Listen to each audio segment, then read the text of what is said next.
This just makes it easier for me. I have my little method, but I'm gonna start with my starter that's been sitting on the counter, and I don't know if you can see this, but it's bubbling and happy and super excited about being used for my bread. I use a scale, and every recipe that I use is in grams, not cups or teaspoons or anything, which I know is a little bit of a curve, but it's super easy.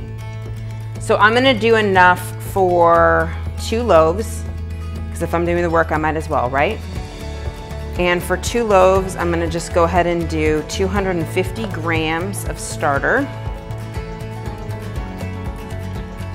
Get it going in here, oh, so close.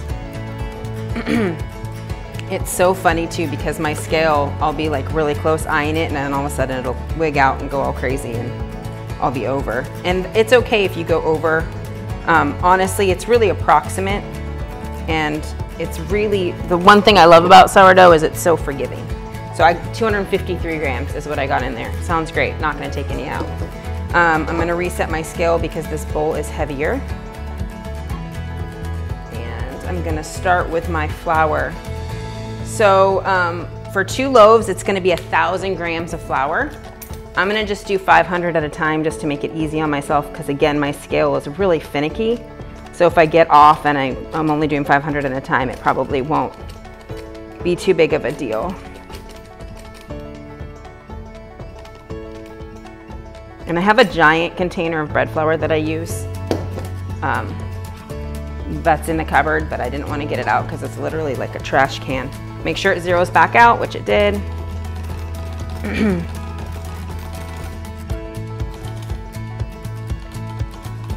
This is going to be just about 500 grams right here in this jar. Perfect. So now I have 1,000 grams, so 250 grams of starter, 1,000 grams of bread flour. And you want to use bread flour because you need the high gluten content, the extra protein, for the sourdough starter to survive and create really delicious bread. I'm really cool, so I just reached my fingers in here. I'm doing 20 grams of salt. By the way, this thing saved my life. I used to like crank hand crank the salt, and my hands were hurting so bad. You're like, man, how much is 20 grams of salt? It feels like you're never gonna get there.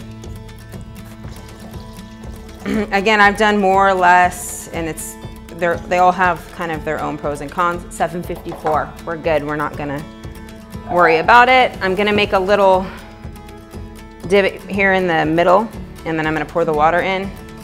I'm sure there's a more technical name for that than what I just did. And then I actually hand mix my dough and my starter.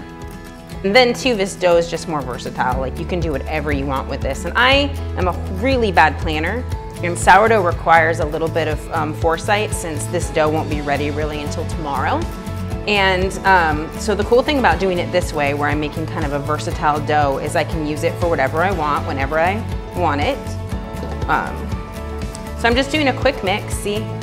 Very light process. It's not a kneading. You don't have to work this like crazy. And you're gonna have your dough all ready to go right here. I hope you can see it. This is a high hydration, so it's very sticky and wet, and I'm not adding flour to my hands or anything, because that's gonna change the recipe if we do that. So now we're gonna leave this to autolyse for 30 minutes to an hour, and then I'm gonna come back and do some stretch and folds, and I'll show you in another video what that looks like.